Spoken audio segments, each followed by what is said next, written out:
Hej, det er blevet tid til at finde en vinder i vores julekonkurrence. Vi har fået en ordentlig stak ønsker ind fra alle butikkerne af. Faktisk næsten 1000. Så lad os bare springe ud der, og lad os finde en vinder, som vores ønske er opfyldt.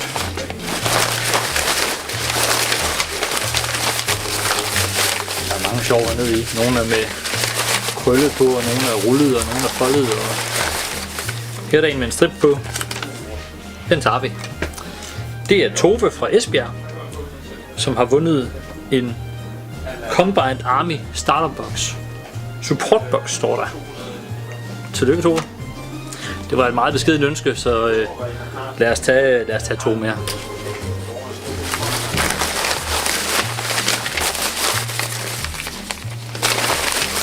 Og en nem strip på, det skal vi ikke have igen.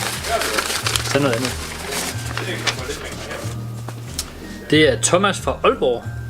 Og Thomas, han har ønsket sig en Betrayal at Calth. Det er jo det nye brætspil for GW. Tillykke, Thomas. Det er en mand.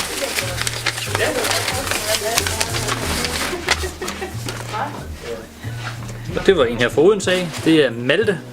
Malte, han ønsker sig et Star Wars X-Wing Start Set. Tillykke til Malte også. Og tillykke til Thomas og Tove også. Og rigtig glædelig jul til alle sammen.